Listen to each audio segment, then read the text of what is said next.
kalian menjadi pro juga. Yuk bareng yuk. Halo guys, gua Ganti dari Proses Media dan selamat datang di episode 1 Dia Pro. Well, kayaknya udah bukan rahasia umum sih, maksudnya gue juga udah selalu ngomong juga di konten-konten gue kalau gue pengen jadi pembalap. Walaupun pembalap gue menurut gue di pembalap sim racing ya, bukan pembalap beneran. Karena ada beberapa hal yang membuat gue yakin kalau gue nggak bisa jadi pembalap di mobil beneran. At least sim racing gue masih bisa. So kali ini gue mau niatin gue kalau gue mau jadi at least gue mau jadi pro di sim driver, karena di pro simnya pun ada dan menurut gue bisa di sana. Dan memang gue ini banget, dan gue emang benar-benar dedicated untuk menjadi pembalap beneran. So ada beberapa hal yang udah gue cari-cari ya, gimana caranya untuk jadi pro sim, dari yang basic dan advance ya. Tapi kayaknya kalau sekarang kayaknya lebih baik kita ngomongin yang basicnya dulu aja kali ya. Karena di advance-nya minimal lu udah harus ngerti semua basic-basic dari cara menjadi pembalap. Karena contohnya gue ingin menjadi pro sim driver, berarti gue harus belajar how to be a pro sim driver. Nah, cara-cara awal-awalnya adalah gue harus tahu basic dulu, advance, dan saya itu baru lah mulai nyari tahu di mana semi pro simnya. Disitulah gue harus main. Nah, untuk episode kali ini kita ngomongin basicnya dulu kali ya. Kita harus tahu basic gimana lu menjadi minimal lu bisa jadi sim driver dulu sebagai basic. Karena ada beberapa orang yang bermain game tapi tidak mengetahui basic-basicnya. Nah, basicnya itu apa aja sih? Yang pertama adalah etik dalam balapan. Banyak banget orang yang nggak tahu di balapan itu ada etiknya.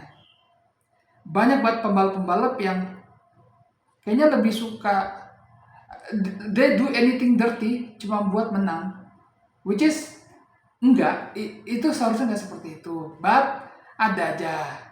Dan setelah gue cari tahu, ternyata ya gue kan suka ngeliat tuh video-video orang kayak ada orang yang main balapan tapi tiba-tiba main senggol-senggol aja, which is seharusnya is dirty driver should be not playing sim driver.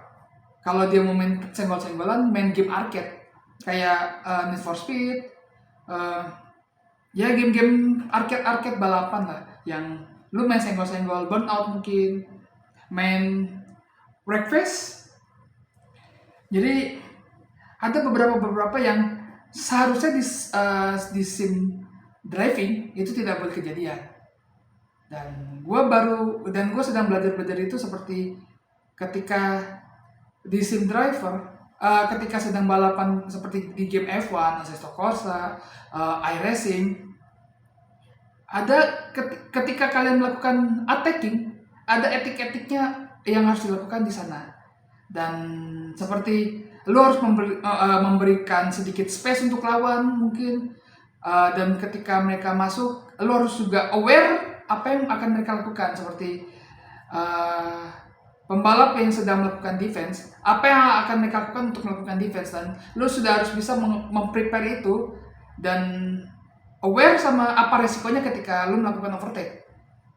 Banyak orang belum mengetahuinya. Bahkan di para pemain-pemain F1 online sering melakukan hal itu, seperti mereka melakukan hard push di turn 1 di lap pertama yang itu stupid enough dan seharusnya tidak terjadi. Dan ya itu sering kejadian. Lalu kayak seperti ada contoh lainnya adalah ketika kalian melakukan overtake, kalian malah mempush lawan dan tidak memberikan mereka space sama sekali, which is etiknya tidak dibenarkan dan bahkan salah, itu tidak boleh dilakukan. Dan dari yang lain seperti atau seperti kalian sedang melakukan defending, kalian swerve ke kiri kanan seperti menutupi lawan. Kalau kalian melihat film-film Fast and Furious, kalian ngeliat yang di sini, kalian lihat kan kalau mereka balapan seperti itu. Dan banyak banget pembalap-pembalap yang di sim driver melakukan hal seperti itu, yang ketika sedang melakukan overtake dari sisi dalam, mereka langsung masuk ke sisi dalam, ketika berpindah ke sisi kiri, mereka langsung balik ke sisi kiri. Hanya berhasil di film, tidak berhasil di racing game. Karena kalau kalian balapan beneran, misalkan di game iRacing, kemungkinan besar kalian akan diberikan warning sama steward, karena itu tidak boleh, itu is dangerous driving sometimes. Tapi biasanya sih legal, cuman etiknya nggak jalan. Peraturan tidak tertulis lah kalau di game-game sim racing. Jadi banyak banget hal-hal yang baru gue pelajarin, dan banyak banget yang gue ngerasa kayak, to be honest, gue baru start dari 0 nih, dan gue harus ngejar ke 100, which is a long time, but keep doing. Why not lah? Gue gak peduli lah berapa lama, yang penting karena gini, menurut gue ini passion gue adalah di sim driver, dan I'm gonna do it. I'm gonna do it, no matter what. At least gue akan mencoba apa yang gue passionin dulu, selagi dengan kehidupan berjalan. I know it's hard, but why not? I can do it. At least I tried something. I wanna do it. Karena gue seneng banget ngeliat pembalap yang orang, kalau ngeliat kayak orang balapan ngebut-ngebutan. Sometimes not enough. Karena ada banyak faktor yang ngebuat balapan itu exciting sometimes. Gitu. Gue mau begitu, dan gue akan lakuin itu.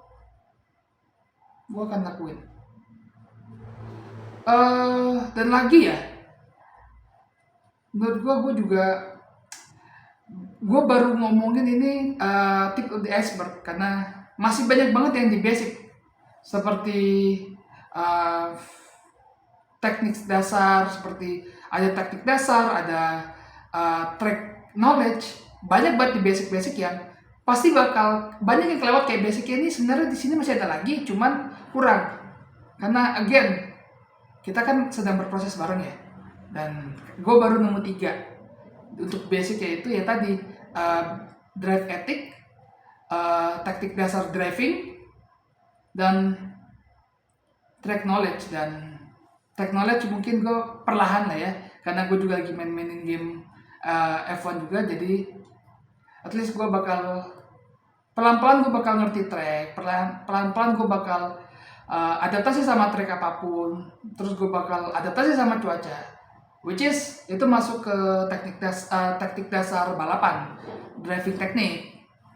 Dan sebenarnya gini, di advance pun juga kurang lebih sama, kalian harus tahu track juga, dan juga tahu teknik driving. Permasalahan adalah di advance tekniknya beda, dan tracknya juga, track analogy juga beda. Karena di advance lo itu harus track mastering, karena lo harus tahu push limit lo di mana di track itu. Percaya sama gue, ketika kalian main game balapan, akan ada selalu yang lebih kencang, dan kalian akan mencoba surpass itu terus. Dan itu yang gue suka dari game balapan, yaitu lo harus ngejar limit lo. Karena drive lo adalah lo mencari tahu bahwa gue bisa lebih kencang dari sini. Dan gue akan belajar juga sekalian, karena gue juga yakin teknik driving gue juga kurang bagus. Gue juga masih balapan di game F1 juga masih 75% hard. Gue belum 100, dan target gue adalah, jadi patokan gue adalah perlahan-lahannya adalah kali ini gue bakal belajar dulu semuanya, step-step dasar, advance. Karena di advance tuh berarti target gue adalah gue harus minimal AI gue udah level 100%. Setelah AI gue 100%, baru gue bisa berani untuk main multiplayer, ngelawan orang-orang yang gue tahu yang safety ratingnya mungkin di bawah, ke knowledge racingnya mungkin masih di bawah, rankednya masih di bawah, which is yes, could be fun. Why not? Gue selalu punya satu kata ya, gue yakin banyak banget yang kayak gini-gini akan selalu bilang kalau chance kemungkinan lu berhasil cuma 1%. Well, anggun itu 1% itu ya gue akan kejar possibly 1% ya. Kalaupun gue berhasil, bagus, gue gue berhasil dapat 1% ya. Kalau fail, well, at least gue gagal berusaha daripada gue hidup tapi gue nggak ngapa-ngapain. Segitu aja kali ya video gue kali ini. Kalau kalian suka jangan lupa like dan subscribe. Kalau kalian pengen ikut journey gue, karena menurut gue ini manifesto gue kali ya, berhasil atau gagalnya ya nggak apa-apa, gue akan tetap upload aja. So kalau kalian, semoga kita ketemu lagi minggu depan. Tetap berusaha, at least kalian berusaha kalaupun gagal. Peace.